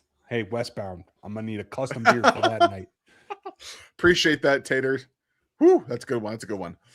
John also here says, is Derek Thomas available in the draft? Nope, not anything close to him. Not the best of the best. Not anywhere close. Not even a little bit. Trevor Hall, thank you for the 199 and the support. Josh Williams of the Titans. So overhaul incoming. It's exactly. It's just, sometimes you got to retool. All the corners that were all the DBs that were drafted in the Trent McDuffie class are gone. All of them are gone, which is insane to think about. But it's cool, man. It's cool because they can do it and they can get away with it probably. Appreciate that. Bozzy with another one here. What is your rankings for defensive end in the draft? What are your top 5 here, Ryan? I'm going to put that on NFL 33. Unfortunately, you're going to have to go get it there over Bozzy. And I appreciate the support here, but I will tell you a couple. Number 1 is not Banks, is not Bailey or Bain. Certainly isn't Banks. I don't even want to talk about him. It's all based on projection, which I don't usually do, but my number 1 is Reese. And Reese reminds me of a slightly stiffer, but a younger Brian Banks. And I think he can be elite. And so he's number 1. And I admit it is a projection. If it doesn't work out, you end up with a Pro Bowl off-ball linebacker, and I'm comfortable with that. Not everybody is. Bailey and Bain would come next. Then I have Parker and Messidor. Look, I guess I did just give away my top 5. So that there is. So the rest of my rankings for the edges will come out on NFL 33, and you guys can go grab them. I know it's a pay site, and I appreciate all the support you already give us, you guys, but go check that out. It's worth it. You get Caroline's behind-the-scene works. You get mine. You get Dan sometimes. It's good, and it's worth it. I just have to have AI check my spelling every time because I'm terrible at writing. So that's the problem. It is what it is. I use a tool to help my grammar. I use Grammarly for all my stuff, so I have to. I don't want to deal with it. Appreciate you, Bozzy. I don't have a ranking system for defensive ends at this point, but in a month, get back to me. I'll let you know. Chiefs Knicks fan, thank you for the support, man. A QB, both sides of the trenches are the most important. Absolutely. That's true. So we know the Chiefs haven't addressed that right now. They're trying to, at least at right tackle. We know that. And they're going to be addressing defensive end in the draft absolutely multiple times. Maybe they take 2 in the first round. I don't know. It wouldn't shock me, and it wouldn't be a bad thing to do, in my opinion. So if they're there, they'll take them. And I think that they need to take more of a Philadelphia approach with that specifically, because that's something that they have consistently done, and it turns out good players. You can't really go wrong. All right. So I appreciate you there. OG with another one, man. Thank you very much for the $2. Introed my woman to you too. She's now next to me. We got a new fan. Thank you. I appreciate that, man. That's awesome. It's always fun to just kind of grow, right? Just see people, we all just love talking about football, and it's cool to watch that grow, and it's cool to still see 1,070 of you in here while we're going through this, and the support that you guys are handing out after a very splashy day 1 for the Chiefs is very, very cool. So thank you guys, and congratulations for being a new fan. We appreciate the support from both of you. So thank you very much. And Miss OG, welcome to the pond. Absolutely. Absolutely. Beach got another $2 here. Give me Pons, Kilgore, and Spears Jennings. Well, I'm watching Spears Jennings right now. Are you really? Good timing. Good timing. Yeah. Yeah. Not sure how I feel about that one, Beach. He's got the order right, though. If you want to play him as a Dan Sorensen player, I think we're on the same page. Oof. That's fine by me. Oof. Dimebacker role. I don't really see much else there, but I like Pons. I love Kilgore. I love Kilgore. He's so underrated in this class. As a corner, or does he have to play safety? He's a safety / nickel. Okay. He played predominantly, actually only nickel for South Carolina, but he's a great athlete. He's physical against the run. He can actually run support, play a little bit that dimebacker role too, but he's learning safety. So that's a process for him. That's something he'll have to do, but he is like going to be a tight end eraser in the league in my mind. Like I think he's going to be awesome. Nice. He's got the length, right? Yeah. I don't think he's like super long, but he's not Eman Warrior long, but he's right. He's got the length. Yeah. No, there's not many of those guys out there. Jacob, thank you, man, for the support. Was hoping that they would land Mafe. Yeah, at 20 million. Oh boy. Couldn't do that. Any remaining free agents you'd like to see them bring in, Ryan? Like I mentioned earlier, I think it was Chase on, still intrigues me out at the edge. Again, small contract, like not meant to be like super break the bank. I'm not an Ebiketie guy, so I'm not really there. I'm just looking at the safety group. Brisker is intriguing a little bit. I always like Darnell Savage, but he has fallen off of a cliff, so I'm going to say no to that. Anybody else? I'm out on Hamlin. Kyle Duggar's 30 years old. Can you believe that? Yeah. Well, he was old coming out. Is that, yeah, was he? I did not remember that. I'm really pissed off about Flott. I thought Flott might be a nice corner acquisition. You can tell he's pissed off because it's the third time he's mentioned him on. I don't mind Reek Woolen. I'd give him a shot, but I'm not paying him a whole lot. I'm going to make him earn it with incentives. Who else? I would take a flyer on Rochelle. I had big hopes for him coming out, and he would not cost much to take a chance on. Okay, I think that's all fair. I just give me Tyrod Taylor. Just give me Tyrod. I'm good at quarterback, backup quarterback. Again, I think he can do that. I got no issues with it. But right now, again, Roger McCreary is the other guy that's really on my list. I think Nick Cross, like has been mentioned down here, is a good one as well. But did old Dubs sign with anybody? Because he's getting cheaper by the minute if he didn't. Who? Dubs. Oh, Romeo Dobbs? No, not yet. But I imagine he's going to be a New England Patriot tomorrow. Okay, gotcha. That's what I had to guess. Thank you very much, Jacob. The Joe says, when Debbie's not here, keep adding the super chat. And that's, everyone's been doing it. And again, we appreciate the support. We can't thank you guys enough. And again, what Debbie did was unheard of. Yeah. And whenever she wants to show, the floor is yours, Debbie. I will send you the link, Debbie. You can join us. Hell, you can run the show for all I care. Absolutely. OG got another one here. Offense tackle Matt Futures Wallasko? Yeah. Wallasko? Okay. Futures contract thoughts on him. I don't have any idea. What do you got? We haven't seen much of him is the problem since he got in the pros. Like, what we have to see is whether he made any jump or any progress, right? And we just won't know until camp. So I'm fine with him on a futures contract. He's kind of in the Ethan Driscoll role now, where he's a maybe. Maybe he can get to the roster. Maybe he can contribute. But it's definitely a work in progress. So I'm glad he's on a futures contract. Let's just see if he makes progress. Yeah, that's all you really want to do. You just want to hopefully hit on some of these guys, and the Chiefs haven't been doing that a lot at tackle. With these kind of hopes, like it just hasn't worked out for him. And again, maybe that's a bigger question about the person who's supposed to be developing them, because they haven't been able to hit on tackles or develop them at all forever, except for Josh Simmons. But that's because he fell into their lap. So right, it is what it is. Jacob says, who had the most surprising day today for us? I think it was the Raiders for me. I didn't expect the Raiders to pay Tyler Linderbaum as much as they did, but then make moves that made sense. Like I didn't expect that. Like I first time head coach John Spytek, maybe getting it right after the first run through last year. You get the head coach, and you're going to be drafting Fernando Mendoza, and you need to have an offensive line. You need to have a defense behind. They for the first time have a plan. First time in a long time. They have a plan. Yeah. Sorry, you didn't have to super chat that, Jacob. We did have it lined up. So, but thank you very much for that. Anybody else stick out to you? I mean, I love him, but Chris Ballard, I don't understand what you're doing, bro. No. Alec Pierce caught 47 balls last year, I think. And I made a tongue-in-cheek like joke on Twitter the other day about how that could all turn into the Kenny Galladay situation. If you guys don't remember, he got paid a ton of money and then got injured and we was never heard from again.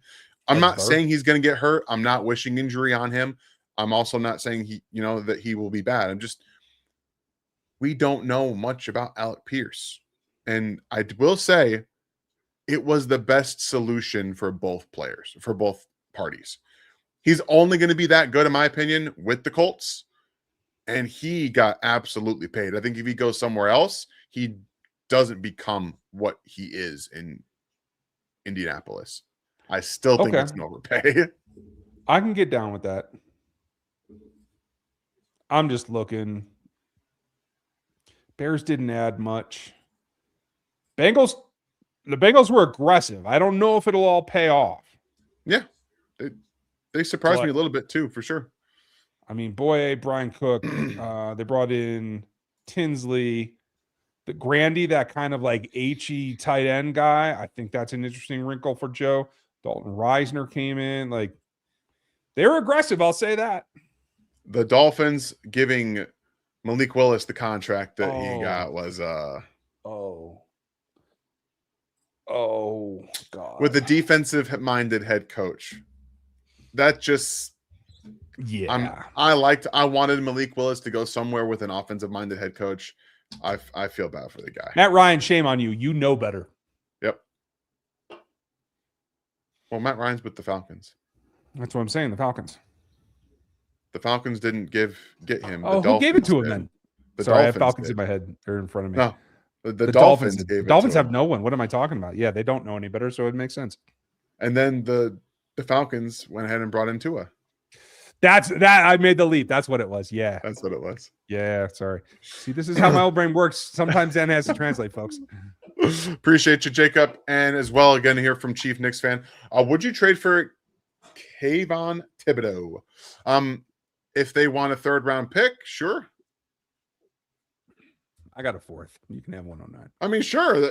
Fine. Twist my arm. Yeah. I'm not surprised at his lack of progression, to tell you the truth. He progressed last year. Like, that's where the trade talk's coming from, is because he got better last year. They have Burns, they drafted Carter, so they say, well, there's clearly development happening right now. Well, maybe he's just pissed off with the Giants and wants to go somewhere else. Who knows? But I think you're probably right. The 4th round pick is probably where I would go with that too. Speedy Frankie says, Ryan, check Red Murdoch out from Buffalo. You'll love him, with a $1.99 super chat. Okay. Well, thank you, Speedy. I appreciate you. I'm going to do that right now. Here you go, Dan. Here we go. Here we go. Good job. You got him on a tangent now. KB with another $10 super chat here. Comp picks are crazy. Is it a regular pick in the draft? Jawan Taylor 100% won't get the penalties because he's not a chief. Thanks, Chris Collinsworth. I'm telling you, man, if it happens, people are going to lose their minds. People are going to lose their minds. Yeah. I'm just going to sit here and be like, maybe we have to have a more serious conversation. And it makes up the rest of the draft. So obviously every team gets 1 through 7 rounds, right? Initially, but there are more that are filled out throughout the top 100 pick. You still get 3rd round picks that are compensatory picks. And then what is it? 268 total picks in the draft, something like that. Mm-hmm. Or I forget exactly how many there are, but it just fills out. So everyone gets a real draft pick. It's just attached to the end of those rounds. Each round. Yeah. Hopefully that makes sense. I know they can be confusing. There's lots of stuff about much this sport that's confusing. Yeah, just exactly. Just think of it as a regular old pick. You don't have to be too crazy with it. Appreciate the support, KB. Brock with a super chat here. sorry if you already answered this, but are the Chiefs' offensive line better at run blocking than the Seahawks? They're different. I'd say they're better zone blockers. Probably. I would They're say not better up man and block. down. Yeah. I would say up and down probably a better total offensive line in terms of run blocking. Again, they also face the fourth most light boxes in the NFL. The Chiefs do because of Patrick Mahomes, which changes the math a little bit. But again, Kenneth Walker is fantastic against light boxes, but everybody knew they were running the ball, so he has lots of experience against 8, 9, 7-man boxes. Not so much against 6 and 5. He's going to see a couple of those in Kansas City. He's going to take advantage. He's going to have some fun. He's absolutely going to have some fun with that. But I think you're right. You're probably right on that. Thank you for the support. Wiley here says Alohi Gilman, Benjamin St. Just, or Tim Settle in free agency. Draft Sunday. So I think Tim Settle already has a contract elsewhere. Oh, does he? Not mistaken. I will check. He did sign somewhere. I don't know much about Gilman. St. Just is out. I'm out on St. Just. I just don't see a tall nickel DB doing much in Kansas City who's not very good in the nickel, and he can't play outside. So I'm not that. Do you have any thoughts on Gilman? He sticks his face in there. He shows up when you don't want him to. He's kind of a pain. But no, I wouldn't sign him. I don't think he can do that same thing in this system. And you're right. Settle did sign for $8 million a year. Yeah. That's a bit much for me. I think Tonga is a replacement for him. He brings juice. Settle brought an edge, like a nasty. But I think Tonga's similar. Yeah, I think Tonga is going to end up being the better player for the next 3 years. If I had to bet, it would be. Yeah, I'm with you on there. And one thing I want to make everyone very clear on. Yes, we are answering a ton of super chats right now. We're also 36 minutes over. If you guys have a question that you want answered, bring it back next week. Okay. We will be here again, same time, same place next week on Monday. But at me on Twitter at InHarmsWay19, and I will answer your questions on Twitter. I'm sure if you guys at Ryan as well, he will answer questions there as to use the platforms that we have, so you don't feel like you're not getting your question answered. We want to do our best, and people that that put in the support, like you all do, we want to make sure we're getting everyone the questions answered. So I know we're doing a lot of super chats. We have a lot of them, but I want to make sure that you guys are not forgotten. Use every which way you possibly can. We will answer questions. Yes. Zane, thank you for the super chat. You think Sadiq or Stowers is possible after today? I mean, definitely. I think that this was the culmination, the realization. Travis Kelce is back for one more year. That is it. And that will be this him riding it off in the sunset. Yep. Okay? Time to draft a tight end. Yeah. And let him be Obi-Wan to the new Luke Skywalker. That's what we need. Absolutely. That's fine. I'm good with that. And again, if the Chiefs feel like their UDFA tight end, who I had a 3rd-round grade on, out of Clemson last year, is not good. I mean, fine. Draft a tight end. What do I know? Why not have 2 of them? What the hell? Yes. Please. Dub Freak got another one here. Late round quarterbacks. If the Chiefs are drafting using one of their 5th-round picks on a quarterback, I mean, sure, whatever. I don't necessarily care, but I will say I don't have a ton of opinions outside of. I've done the whole class. I have lots of opinions. Taylon Green. Oh, you mean the tight end? Yeah. Speaking of a fast tight end, the guy you could bring in to play tight end. That's the guy. I mean, here's the thing: if it's a late round flyer, yes, you could bring in Green.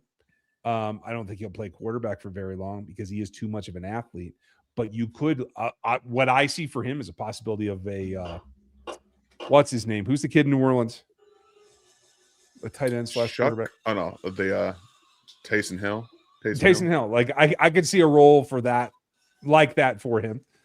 So here we go. I have I have your Taysom Hill. It's Haynes King. Yeah, that's true. That's about all he can do because he is not. That's it. He's not a quarterback, but he No. could be Taysom Hill for you. The one guy that I haven't been able to get is the NDSU kid. I haven't been able to find film on him yet. Yeah. And the kid that I'm halfway through is Brain Morton from Texas Tech. But Okay. the guy that I would be looking at, if it's like fifth-ish, is probably Altmaier. I was about to say Luke Altmaier. I think he has upside. And if you just want a little like Tasmanian devil, because that's how he plays to me, he looks like Drew Brees on crack. To me, is Diego Pavia. Like he can't see over the line, but dude, he is going to push that ball, and he survived in the SEC. So that's what I see. It's so funny that you use the word Drew Brees on crack because I think he might actually be. Oh man, gotta have fun. Appreciate you, Dub Freaks. Donnie, thank you very much for the 5, my friend. Would Ryan get drunk for this draft? 9 Bane, 29 Kenny and Sadiq, 40 Pons. I think I would, and I don't even drink alcohol. I might not get to Pons. I might not get to Pons. Just those two. If the Chiefs went Bane and Kenny and Sadiq, we're cracking beers on the stream. Yeah, absolutely. If that were to happen, that is crazy. As crazy upside. And Pons on top of it. Yeah, why not? I mean, I'm drinking a beer on this one. Oh, the draft live streams. Yeah. Beer an hour never hurts, but on a 5-hour stream like we do every draft year, folks. I might have to. Donnie, I will guarantee you, if those are the 3 picks, I'll do it. I mean, you heard it here, folks. Of my health. FLDB says he's sorry he didn't make it in. He was busy. You don't have to apologize. You've been a member for 57 months, man. You don't got to apologize. Show up when you show up. We're here, man. We got you. Appreciate you. We got you. And we appreciate everything about you. Dang. Absolutely. But yay, Quay Walker. I like that. Quay Walker. Kenneth Walker. Quacker. So what are we calling him? Is it K9? Is it KW3? Like, what are we doing here? Well, I don't know. K9's good with me. We'll see what number he picks first. Okay. I thought it was 9 too in college, but maybe not. It was. He I think he was 9 at Wake Forest. I think he was 9 at Michigan State, and he had 9 in Seattle as well. So we'll see. All right. OG got another one here. Another $5 super chat. Who is brought the Bears back from obscurity? Guess what the Chiefs will look like day 1 regular season. Pardon me, fellas. We are just excited. I like this. I don't know if it's a question, but I like this. I'm trying to figure out the first part of the question. OG, I'm sorry. I can't quite make it out. Who brought the Bears back from obscurity? Mike Ditka. Is that who it is? Guess what the Chiefs will do. Oh, no, never mind. He's talking about the enemy. Oh, okay. Got you. Okay. Okay. Hey, is Swift still out there? Is he a free agent still? Yeah, or did they sign him? I know. I haven't seen him go anywhere again. And if he has, I just haven't seen it, guys. I can't answer your question in its totality in terms of like roster, but I will tell you this. They'll be a much more buttoned up team next year, week 1, day 1, than they were this year. There will be accountability. Yes. I am willing to bet you're going to see some routes being run through all the way. I'm willing to bet you're going to see a run game that actually matters. And everybody on that team is going to be put through the ringer multiple times throughout training camp. I'm ready for it. We are excited too, OG. Porta-potty drill. We are excited as well. And Ryan wants to see the porta potty drill like nobody's business. Appreciate you, man. Victor, thank you for the 10. What do you think we will do in free agency for pass rush? And what do you think about the new defensive tackle? Quick thoughts on the defensive tackle. He is an ass kicker. He is a true nose tackle next to Chris Jones. He's a plug and play starter. You don't have to worry about it. So you should help Omar Norman Locke get back down to playing weight proper. He can play behind Chris Jones. You can have a good rotation there. I don't know what they're going to do about pass rush and free agency. I'll be very honest with you. There's a lot of money being thrown around defensive end right now, and I would expect them to wait it out if I had to guess. Yeah, I agree. Wave 2, wave 3, maybe. Maybe they do something else. Unfortunately, it depends what these contracts, or in particular Walker's contract was staffed like for cap space in year one, of what space they have to do something with right now. Yeah. So there's that. Obviously we'll have you guys covered with more stuff, especially over the weekend, throughout the rest of the week. It's just as players come in, I'm sure Ryan will give you guys little videos here and there. We'll go live if there's something really, really big or multiple players, things like that. So we'll keep you covered. And yeah, okay, cool. He did pick 9 already. So yeah, we're going K9. That's what it is. Okay. It's K9. K9 Okay. Walker, baby. And we got the last one of the evening. Okay. Thank you, Bruce, for becoming a member here at RGR. Oh, I lied. It's not the last one, but we do appreciate it happened to you this time. It did happen to me. It happens to Ryan all the time, but damn, happened. Thank you very much, Bruce. This is the last one. This is the end. Altrix, thank you for the $4.99 super chat. Draft 2 edges, a corner, a tight end, and a linebacker. Wide receiver in free agency unless they can draft Tate. Thoughts? What do you think we do with the remaining picks? Use or trade up? All right. Here we go. They need to draft 2 corners. They have to draft 2 corners. Or, sorry, 2 DBs at least. Okay. So one of those picks, DB. Absolutely. 2 edges will depend on what they do in free agency. Because I'm okay drafting 2 edges. But if you add another body for another 2 to 3 year contract, I don't think you can draft 2 edges, specifically on days 1 and 2. Day 3, you got 5. Maybe. You got all those picks. So yeah. It keeps happening. It just keeps happening. By the way, Ryan, it keeps happening. Tate's would make things again. I'm not worried about the 40 time. I knew he was a 4-5 player because I watched his tape. Like I knew he was. It's about how he wins. Okay. He wins vertically with intention, route detail, nuance. So we're fine. I don't care about that. I don't want him to be a vertical player anyway. I've got Xavier Worthy, and we're probably going to I was wish casting that Tyquan Thornton comes back. So you drop Tate into the fold there. But then there's a lot of things that happen. I don't think you can bring back Tyquan Thornton and draft Tate. I'm just going to say that now. But that's what I want to see happen. Okay. It all makes sense if you do. So yes. If they can draft Tate, I think it takes wide receiver off the free agent board. But again, you can't know that. So we'll see what happens. Linebacker for sure. Got to be able to replace what Leo gave you if he's not back. And the guy I have in mind is a Utah guy named Lander Barton. I can get down with that. I haven't seen a ton of him, but I've started. I'm working on a couple of positions now, folks, as we work through our grades that I'm taking a look at. So we'll get you there. I would also add into this right tackle and safety. Again, need a true center fielder, and there's a few in this class. Yep. So got to get one of those, in my opinion. There's multiple of them, I think, that can play. Mm-hmm. But like a Brian Cook plus is the way I see it, because they actually have instincts. Well, and that's the thing is I don't want Brian Cook. That's what I mean. Instinctual, take the ball away. I don't need you to play run. I need Jaden Hicks to come play run. Well, the guy I'm thinking about is AJ Halsey. He's a stocky muscle hamster. He's a stocky guy, but he's got real instincts. Like we're talking about, and he's not like the blazing coverage player, but he's got instincts enough to play deep, to play deep center. I think deep he can single? play there. Really? Okay. Yeah, I think he can.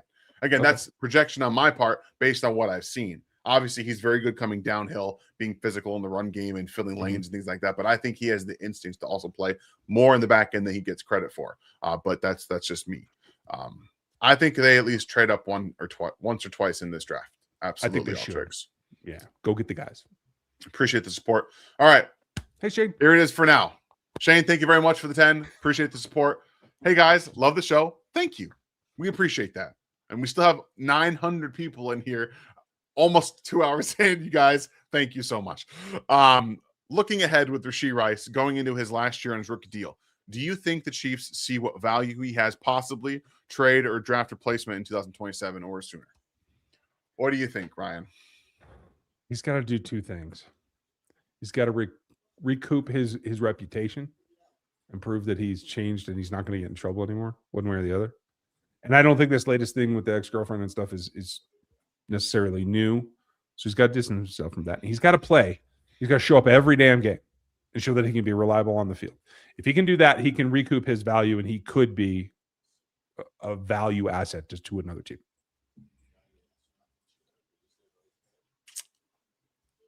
I don't think he can.